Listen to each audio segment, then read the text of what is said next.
Paano mo nga ba makukuha yung first client mo sa freelancing kung wala ka pang experience?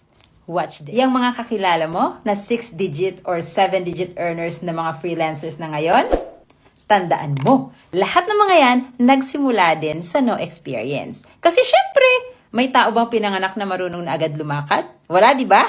So, kung ready ka na, let's go! Step 1. Pili ka muna ng skills. Some examples, virtual assistant, social media manager, media buyer, website developer, graphic designer, video editor, copywriter, content creator. Again, pili ka lang ng isa. Ngayon nakapili ka na, step 2, pumunta ka sa YouTube.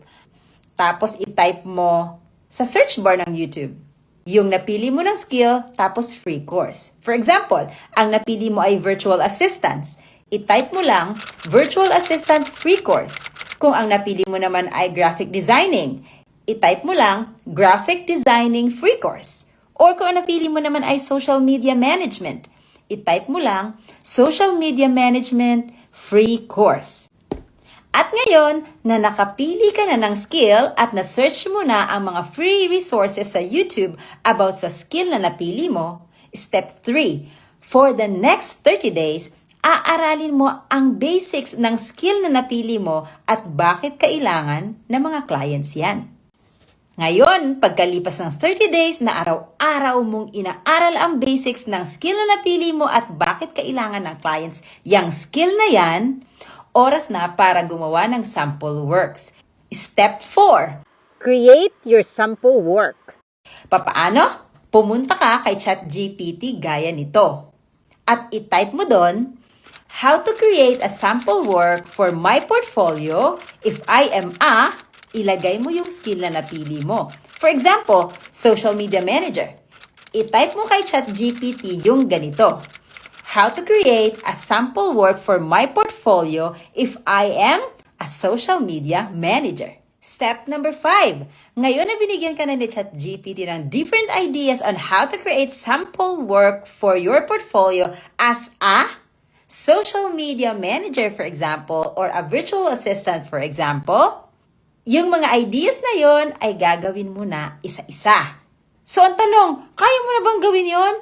The answer is yes. Kung hindi mo in-skip yung step number 3, which is 30 days mong aaralin ang basic ng skill na napili mo. Easy peasy, lemon squeezy. At sa puntong to, dahil may mga sample works ka na, ready ka nang mag-apply. Saan ka mag-a-apply? So for step number 6, start creating your freelancing profiles.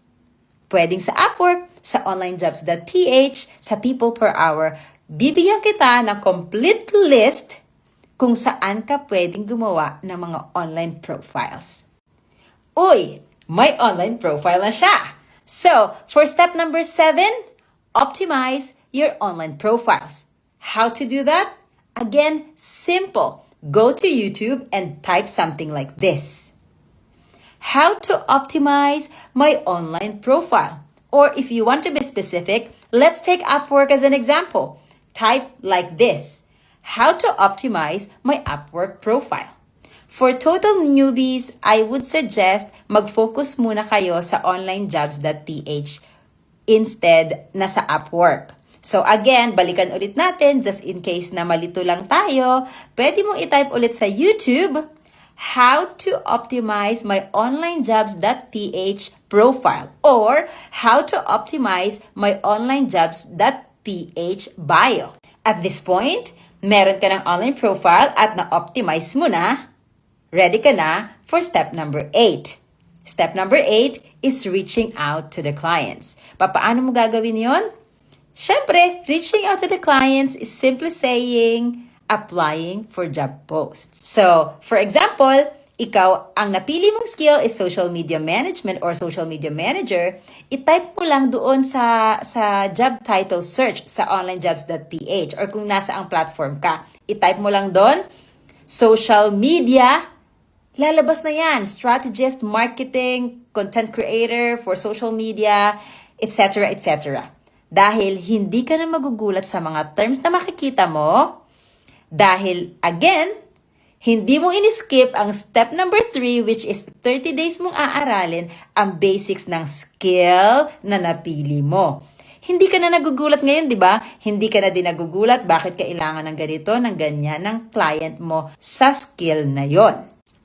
Now, you're ready for step number 9, which is sending your proposal. What is a proposal? It is just your online application or a cover letter.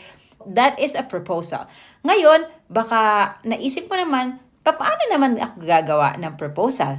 Simple. Pumunta ka ulit kay ChatGPT and then itanong mo sa kanya at humingi ka ng tulong how to create an effective online proposal or how to create a good cover letter if I will be applying as a social media manager. Sa puntong to kasi, hindi ka na dapat kabahan. Hindi mo na din pwedeng ituring ang sarili mo na no experience at all. Naaalala mo, 30 days mong inaral ang basic ng skill na yan, tapos gumawa ka ng sample works sa skill na yan.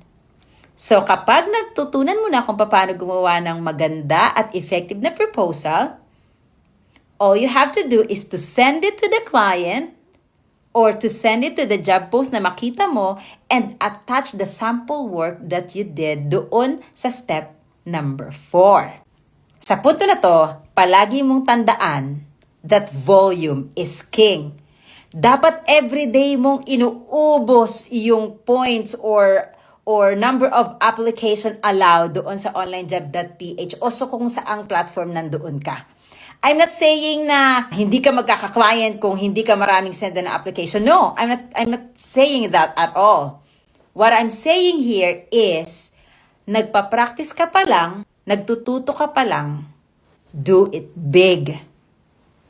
The more na nagsisend ka ng proposal, the more na gumagaling kang gumawa ng proposal, the more kang na-expose sa different kind of job postings, the more kang na-expose sa iba't ibang needs ng client, the more kang na-expose sa iba't ibang problems na hinaharap ng clients, at the more kang na-expose sa industry na yan. And for our step number 10, the last but definitely not the least, it's time to offer it to the Lord. Kasi di ba sabi, give your best and leave to God the rest. Provided that you give your best dun sa step 1 to 9, oras na para ipanalangin mo. Alam ng Diyos ang desire ng puso mo at magtiwala ka na ibibless niya lagi ang best mo. So, it is very important to always give your best.